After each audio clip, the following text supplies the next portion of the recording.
Probably never written poems about with such insight and pomp and soft launch. Aaron Belz's tale takes what might seem normal to other people, a 1/3 bottle of Prel left in a musty shower stall of a mountain cabin, for instance, and turns it over in the light until its true self emerges, a thirsty dolphin lost in the piney woods, or so he claims. Regardless, in these poems, the sentimentalized experience of middle age is about not just connectedness, but over-connectedness, and to all the wrong things.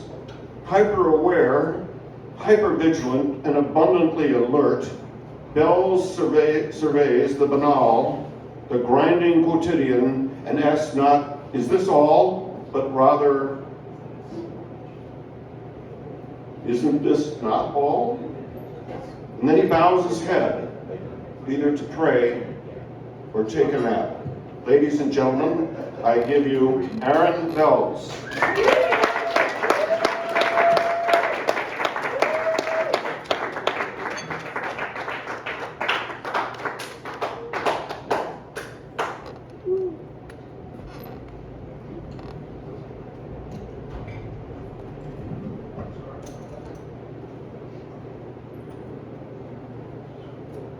I wrote a note. I wrote a note to my younger self. I wrote a note. I wrote a note to my younger self imploring him to chill his bill. He wrote me back immediately saying, "Ha, shut your face, old man." "Old man," he said, "look at my life. I'm a lot like you." And I said, "No, you are me." He said, "We'll see." I said, "But son, be reasonable, especially now, in the wake of life, as darkling eventide waxes, and as the serviceberry fades."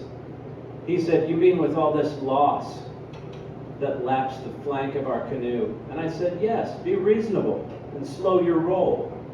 Cease and desist. Control your bowl. Cool your jets." "Control your bowels?" he asked. I said, "Your bowl. Your ramen bowl. Your lava bowl. Your crazy bowls and wraps." "My wraps are good," he said. Just like his dad, I thought, my wraps are good. At least there's that. "At least there's that," he echoed faintly down the tiled hall of time. "Quieter now, farther away. I bust dope rhymes," I heard him say.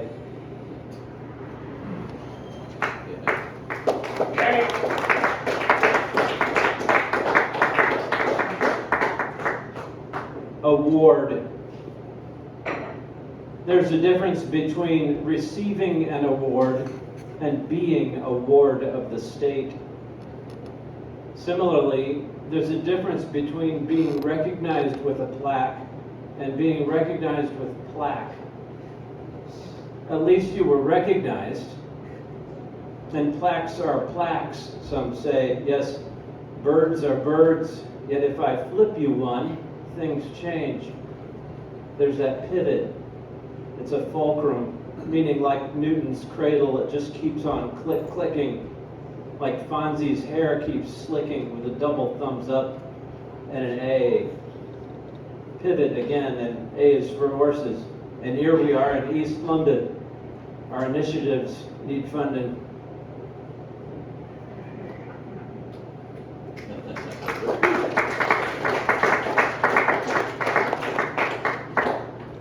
Tired of this. The people who steal soft, sweet food made from a mixture of flour, eggs, shortening, sugar, and other ingredients really take the cake. Okay.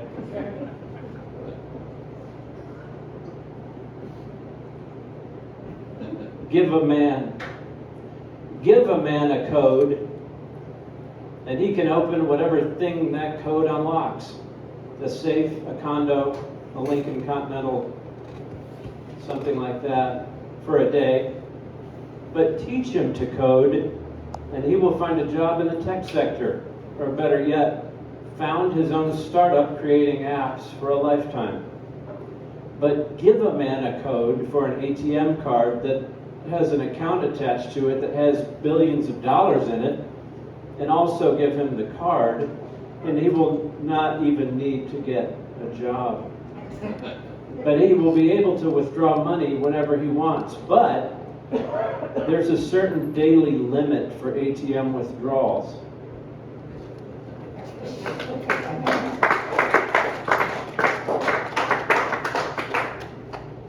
Sorry, used here. Belz. Man, what a day. I woke up with a jellied crab clinging to my bone. My coffee tasted like poultice.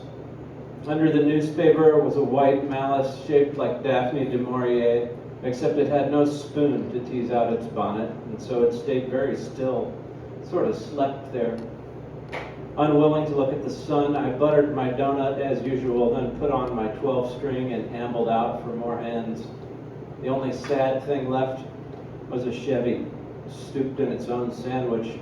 I rubbed my eyes and wiped a gigabyte on my shirt tail, and then looked again. This time it rose powerful, though still sad, much like a wave blending buffoons. I love you, I muttered, as if to myself. I love you too, I muttered back.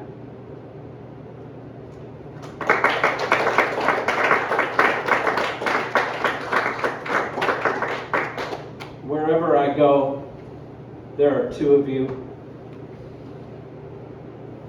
One telling me what to do, the other what not to do. I'm going to stab you with a fork.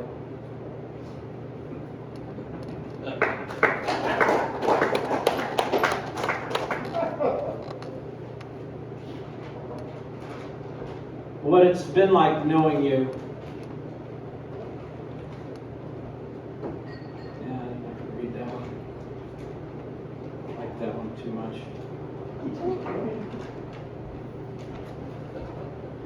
The Indivisible Man. One of my favorite movies growing up was The Indivisible Man. Wrapped in bandages from head to toe, his corpus could not be segmented. I like that idea. Wish I hadn't lost both my arms in a sewing accident.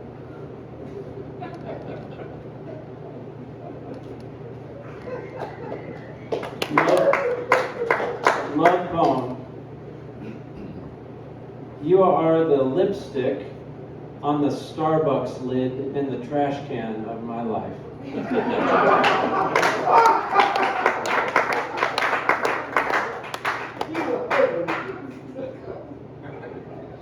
Afternoon fade.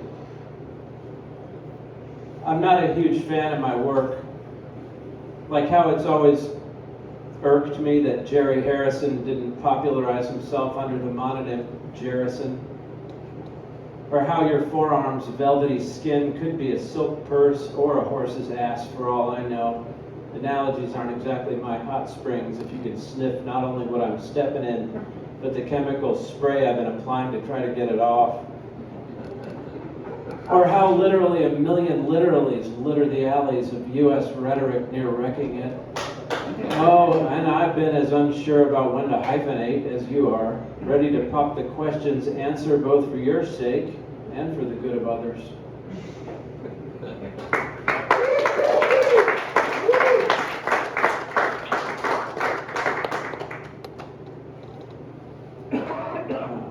Trees. I wouldn't go so far as to say there's no such thing as trees.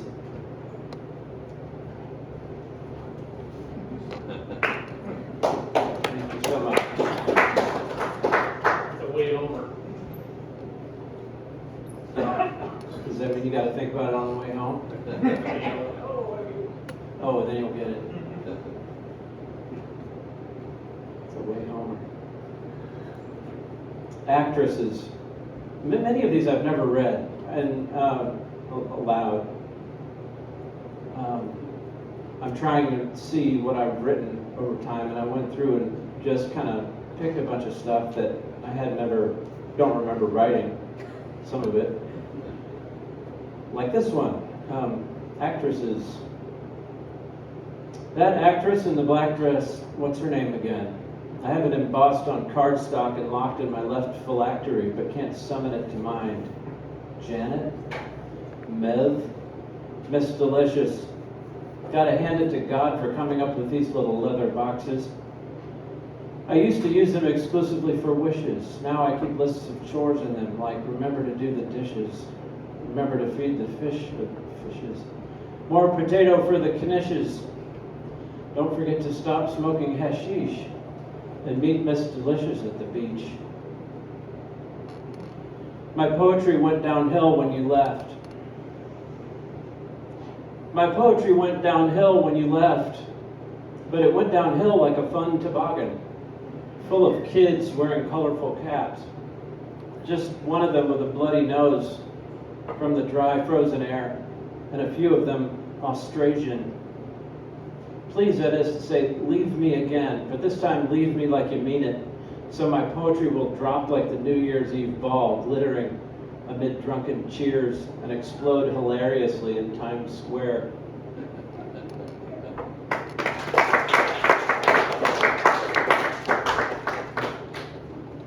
A marketing prayer.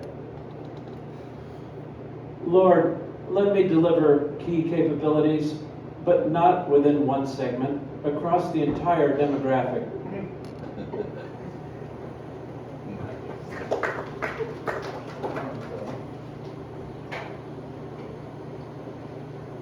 Plain-spokenness. My goal is to make no progress or move backwards or discover what I might have been thinking before I started thinking anything, and to be completely dishonest. It's going exactly as planned. What lurks in the Jungian precognitive slurry not only accurately predicts what has come to mind since, but forms the pediment of an entire way of life. Of baking casseroles, of wearing peculiar cabbage-colored hat, intently watching the hula hoopist falling asleep on a perfectly Sunday-ish afternoon where the pine trees creak in a muffled breeze and Cardinals radio can be heard crackling in the AM dial's narrowest point. I love it, to be honest. I love this plain-spokenness and lack of direction that inevitably attends it. I also have loved you after a fashion. I have read your flat words, fixed them in mind as one fixes an iPhone to a dash, and then watches it while driving down to Sarasota on a strangely rainless morning.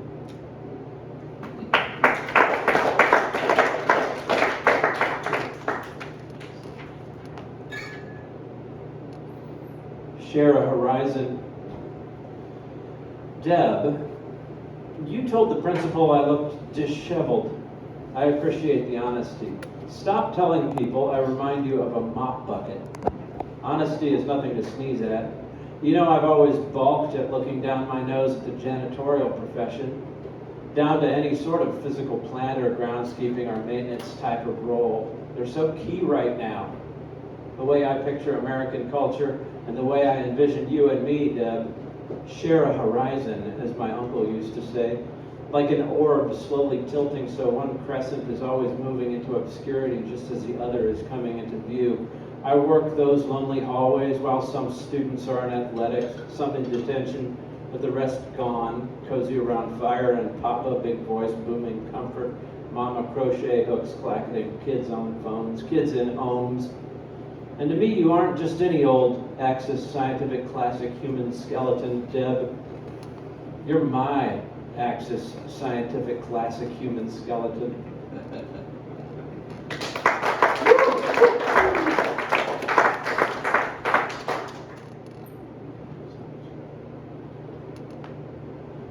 Unsurprisingly,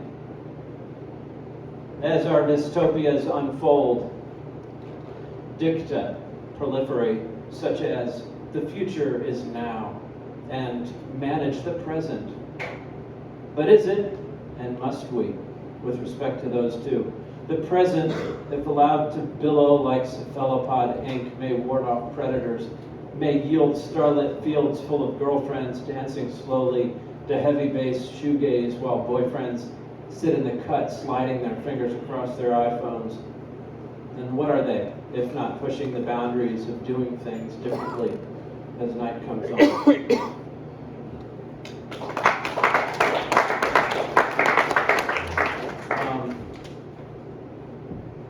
The argument, it's another one I don't remember. Honestly, I remember most of them. I just had to go through. I was sifting.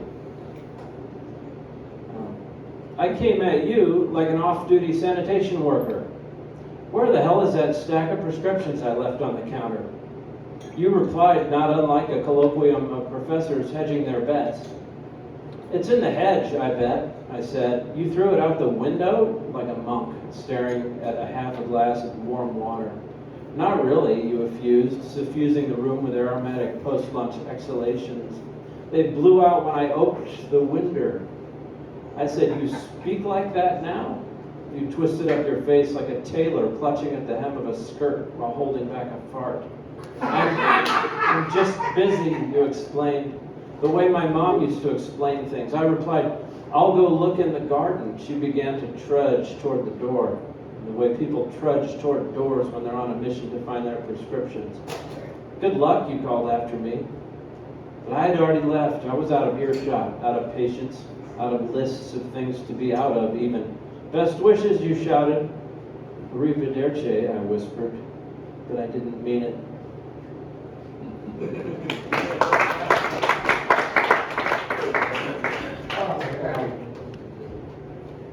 Maslow's dream. If all you have is a hammer, everything looks like a finger. If all you have is a screwdriver, everything looks like another screwdriver and another screwdriver until you're 3 sheets to the wind. But if all you have is 3 sheets, not necessarily everything looks like the wind. It could look like a chilly bed or a trick-or-treat outing for 3. If all you have is slippers, everything looks like a dimly lit hallway. If all you have is a dimly lit hallway, everything looks like a dream from which you continue to fail to awake. But if all you have is a dream, you could be a civil rights leader poised to change the course of history.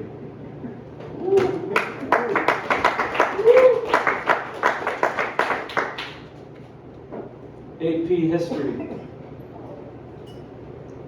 Turns out, the Holy Roman Empire was neither insane nor clown, nor technically even a posse.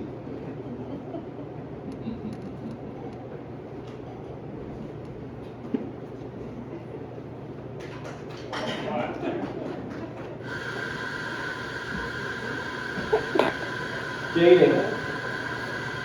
I'm not dating right now. This is for Paul. Dr. Acker. Dating. I'm not dating right now, but if I were, I certainly wouldn't date medieval manuscripts. I lack the knowledge.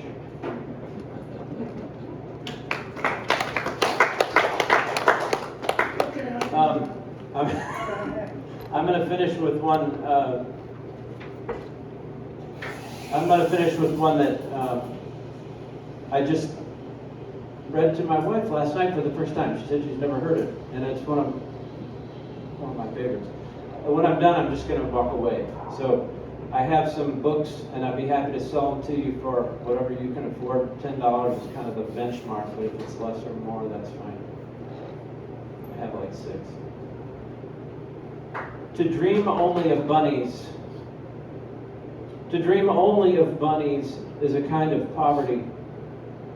To dream of red flashing lights, and that only, is also sad.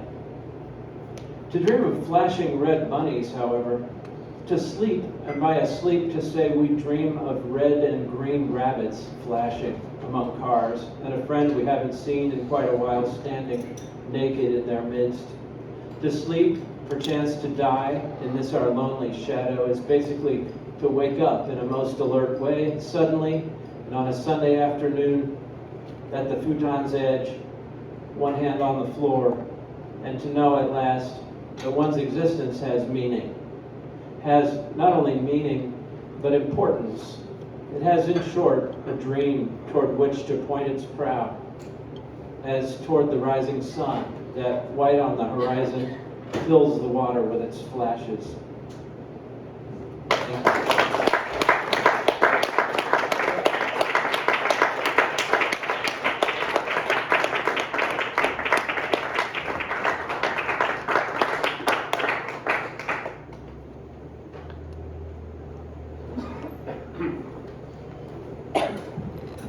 I don't mean to wax poetic, but holy shit, man. That was great.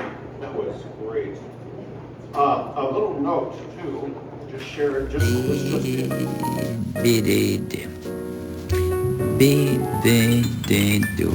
in. Yes.